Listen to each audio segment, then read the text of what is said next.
No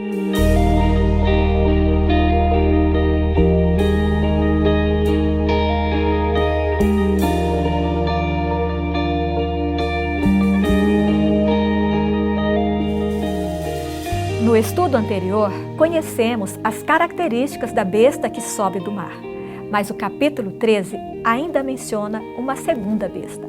Ela tem características distintas da primeira, mas emerge da terra. No estudo de hoje, descobriremos que poder é representado por essa besta e como ela se unirá e apoiará a primeira besta. Aprenderemos também o que significa o número 666 e sobre o selo de Deus. Os eventos proféticos, capítulo 13, estão em fase adiantada. Continue estudando a Bíblia e colocando sua vida nas mãos de Deus para não ser pego de surpresa. Um bom estudo para você.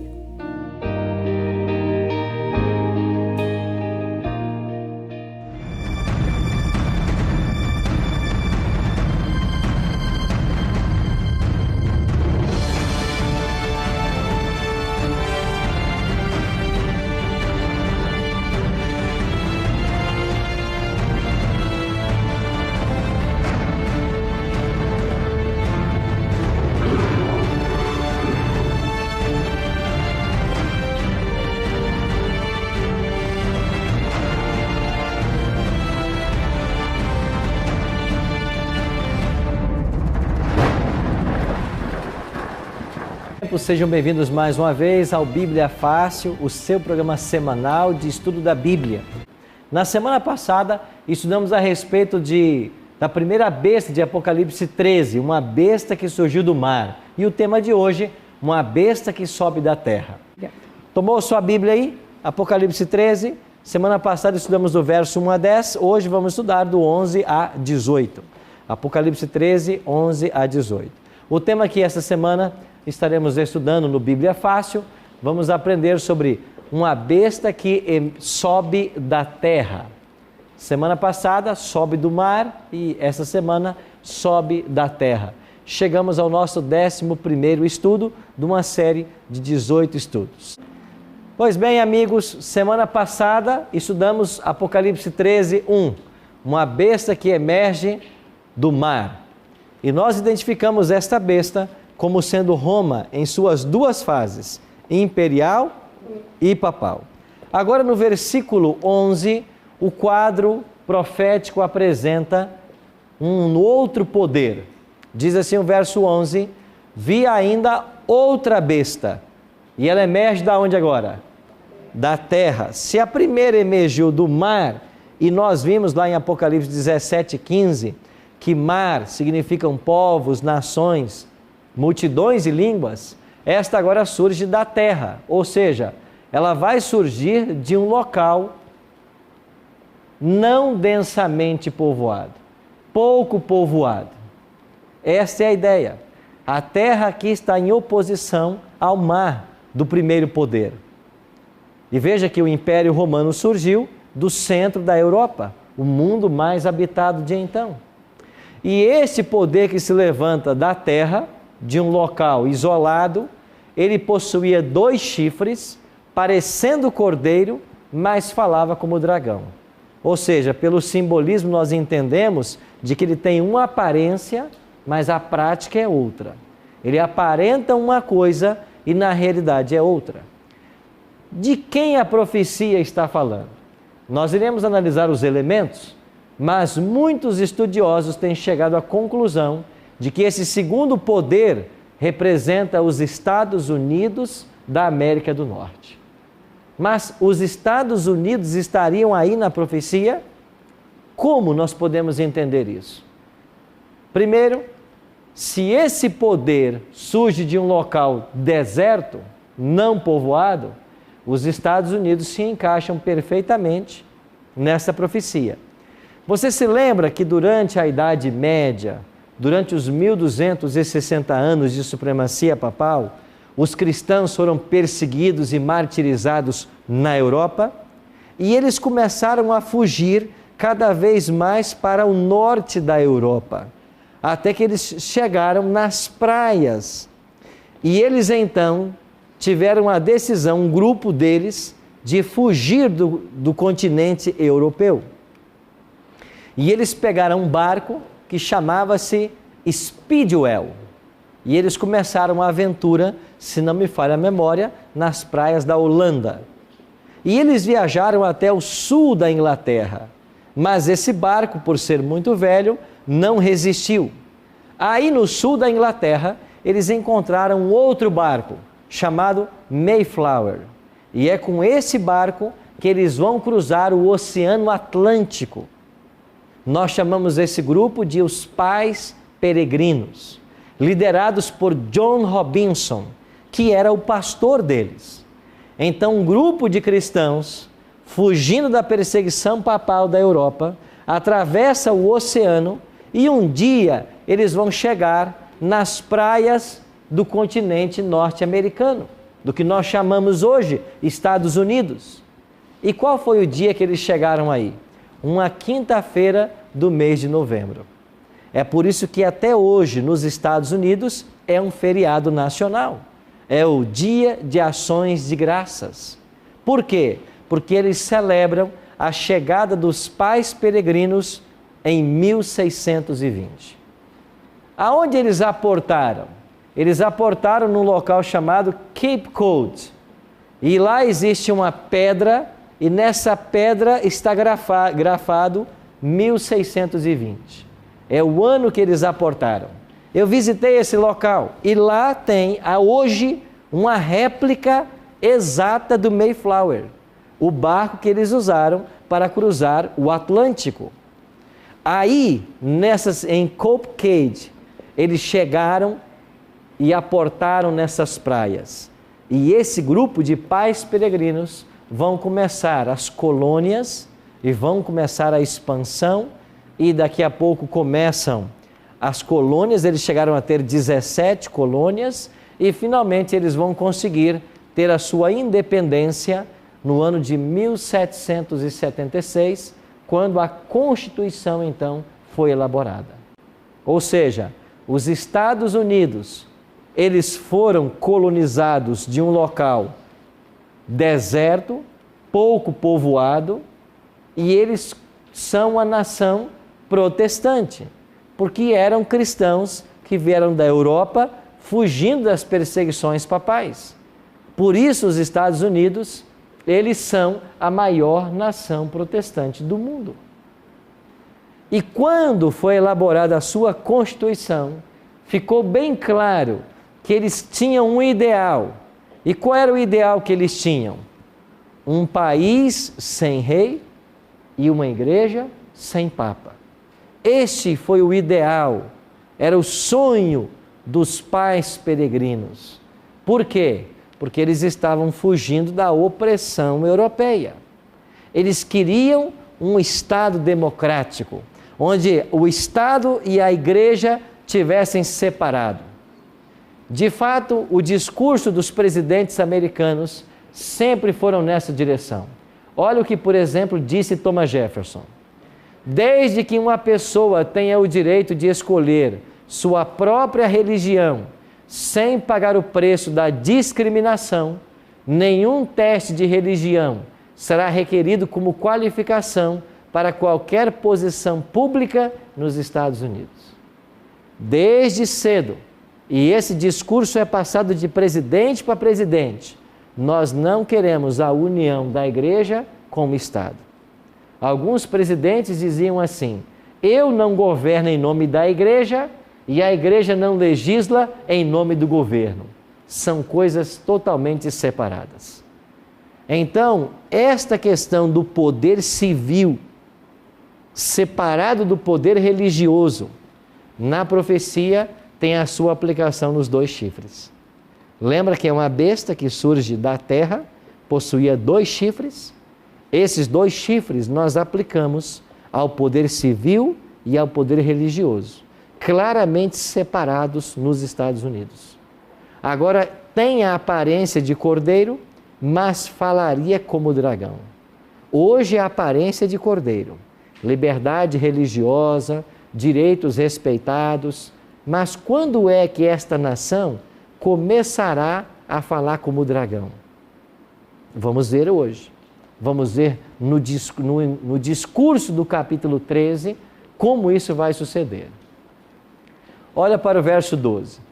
Falando dessa segunda besta, o Apocalipse diz assim: exerce toda a autoridade da primeira besta na sua presença e faz com que a terra e os seus habitantes adorem a primeira besta, cuja ferida mortal fora o quê? Curada. Ou seja, quando a ferida for curada, os Estados Unidos levarão os habitantes da terra a adorar o papado. Mas como que isso será possível? Tem que haver uma união muito próxima dessas duas potências. E veja que mais uma vez aparece a expressão aqui, adorar. Lembra que no nosso último encontro eu já falei que esta é uma questão que envolve a adoração? Quem você adora? E aqui mais uma vez nós temos uma nação protestante que vai levar os habitantes da terra a adorar o papado. A questão final do conflito será o tema da adoração. Quem você adora? Esse é o tema do conflito final. E o Apocalipse 13 trata desse conflito. De alguma forma, esta segunda besta vai levar os habitantes da terra a adorar a primeira. De alguma forma, os Estados Unidos, eles irão criar leis que levarão as pessoas a adorar o papado. Mas como que isso pode cumprir-se na profecia?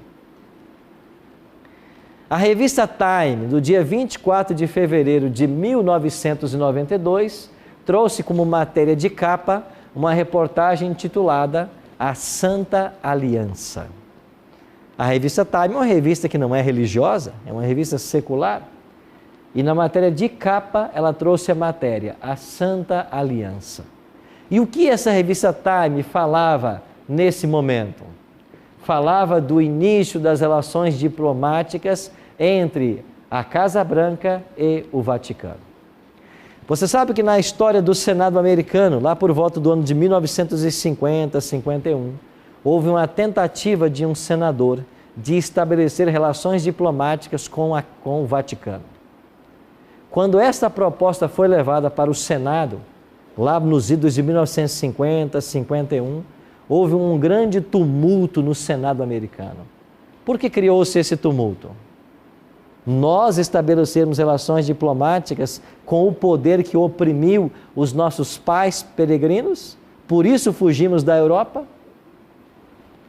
Mas passados alguns anos, para ser exato, no ano de 1984, foi o ano em que Estados Unidos e Casa Branca, eles iniciaram suas relações diplomáticas, quando cada um votou um embaixador no território do outro. E William A. Wilson foi o primeiro embaixador norte-americano nomeado no Vaticano. Aí começaram as relações diplomáticas. Essas relações diplomáticas, elas têm crescido. Olha o que diz a profecia, versículo 14. Seduz os que habitam sobre a terra, por causa dos sinais que lhe foi dado executar diante da besta, dizendo aos que habitam sobre a terra, que façam uma imagem à besta, aquela que, ferida a espada, sobreviveu. Os Estados Unidos farão uma homenagem, uma imagem à besta, a primeira besta que foi ferida e sobreviveu. Mas o que será esta imagem? A imagem é uma cópia de um original. O que foi o original na experiência da primeira besta? Foram 12 séculos de perseguição. Esta imagem que será feita é que um sistema repressivo, como teve na Idade Média, ele voltará a acontecer agora, em nossos dias. É isso que significa fazer uma imagem. Um sistema de perseguição voltará a ser colocado diante das pessoas, envolvendo o tema da adoração. Mas como isso pode acontecer? Olha o verso 7. Foi-lhe dado também que pelejasse contra os santos e os vencesse. Isso aqui nós lemos semana passada. Trata-se da primeira besta que batalhou contra os santos. Agora a segunda besta fará uma imagem, ou seja, ela também vai batalhar contra os santos. Ela vai levar os habitantes da terra a se submeterem ao primeiro poder de Apocalipse 13. Olha o que diz o verso 16 e 17. A todos, os pequenos e os grandes, os ricos e os pobres, os livres e os escravos, faz que lhes seja dada certa marca sobre a mão direita ou sobre a fronte, para que ninguém possa comprar ou vender, senão aquele que tem a marca, o nome da besta ou o número do seu nome. Aqui nós temos um decreto. Que decreto é este? Ninguém pode comprar ou vender a menos que tenha na mão ou na fronte a marca da besta.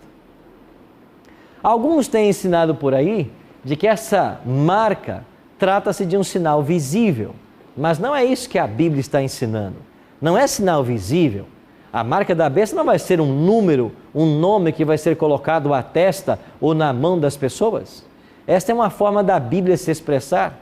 Quando a Bíblia fala em mão, é um símbolo de trabalho. E quando fala em mente, em fronte, é um símbolo de aceitação, de consciência. O que será a marca da besta? Para entender esse tema, nós temos que aprender por antítese. Nós temos que ver o oposto da marca da besta. E quando nós vamos para a Bíblia, na busca de marca, selo, sinal, o que nós encontramos? Nós encontramos que Deus também tem um sinal. E a besta terá um sinal. E quem não tiver esse sinal, não vai poder comprar e nem vender. De que sinal a Bíblia está falando? Se o sinal entre Deus e o seu povo é o sábado, o selo da besta será aquilo que historicamente foi colocado no lugar do sábado. E só existe uma coisa, uma doutrina, uma crença que veio para ocupar o lugar do sábado, o domingo. Lembre que eu disse para vocês que a questão do conflito final envolve a adoração? Adorar a Deus no sábado ou adorá-lo no domingo? O dia santo é o sétimo ou é o primeiro? Então, estas duas marcas estão em oposição no livro do Apocalipse. Eu já mencionei para vocês esse documento, e eu tenho aqui uma cópia dele. Essa carta apostólica Dies Domini, publicada por João Paulo II. Isso aqui é um documento dizendo claramente que a igreja mudou a questão do sábado para o domingo, que fez do primeiro dia da semana o dia santo em homenagem à ressurreição de Cristo. Sem qualquer texto da Bíblia aprovando isto, a mudança foi feita. Porque a igreja se acha na autoridade de mudar mesmo a lei de Deus. Agora, alguém pode mudar a lei de Deus? A algum ser humano foi dada essa atribuição? Ninguém. Ah, mas porque Cristo ressuscitou? Veja, quem mais escreveu no Novo Testamento é o apóstolo Paulo. E Paulo não ensina ninguém a santificar o domingo porque Cristo ressuscitou. Ele mesmo santificava o sábado. Você pode ver lá em Atos 16, 23, 17, 2, 18, 4. Está o apóstolo Paulo aí, aos sábados, cultuando a Deus. Ele não falou nada sobre mudança, ninguém falou. De fato, nós já estudamos aqui que essa mudança começou lá no 4º século com Constantino. Então, amigos, há hoje um movimento em prol da santidade do primeiro dia da semana. E esse movimento vai crescer mais e mais. Olha o que diz o verso 15. Foi-lhe dado comunicar fôlego à imagem da besta, para que não só a imagem falasse, como ainda fizesse morrer quantos não adorassem a imagem da besta. Então aqui nós temos no Apocalipse 13, 2 decretos. O primeiro diz assim: quem não tem a marca da besta ou o sinal da besta, não pode comprar e nem vender. O segundo decreto: quem não aceitar adorar esse poder é réu de morte. 2 decretos. Você está entendendo a imagem que esse poder fará? Que será uma repetição do que foi na Idade Média? Primeiro, se você não aceita o domingo como um dia santo, você não pode comprar e nem vender. Depois, se você não aceitar o domingo como um dia santo, você vai se tornar alguém digno de morte. Você conhece coisa mais séria do que o Apocalipse 13 está tratando? E por que é que as pessoas estão pregando por aí que o Apocalipse não pode ser compreendido? Que ninguém entende o Apocalipse? O Apocalipse pode ser compreendido. Não é lógico Deus colocar na sua Bíblia, no seu livro, algo que não pudesse ser compreendido. É uma revelação para nós. Agora, por que é que o Apocalipse foi dado em simbolismos? Porque ele tem verdades eternas que às vezes chocam, que nos surpreendem. Eu queria fazer uma pergunta e que você me respondesse ela na sua mente. Quem você adora? A quem você vai submeter a sua vida? Quem você vai seguir? De que lado você está nesse grande conflito entre o bem e o mal?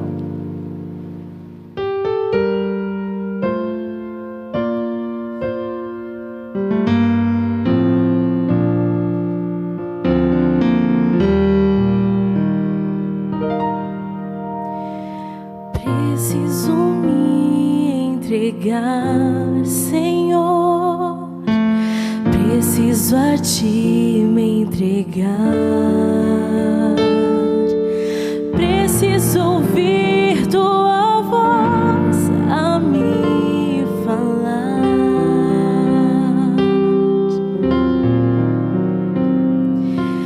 Não tenho nada a Te oferecer,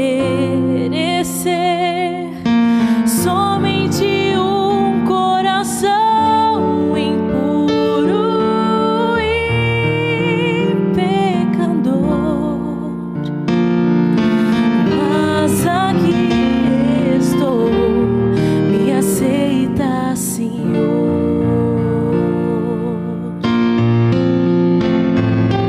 Toma os meus pensamentos, meus dons e meus bens.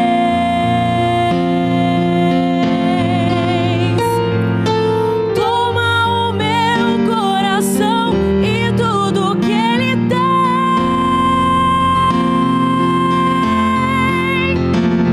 Renova, Senhor, meu viver. Derrama em mim Teu amor. Quero pra sempre servir-Te por onde eu for.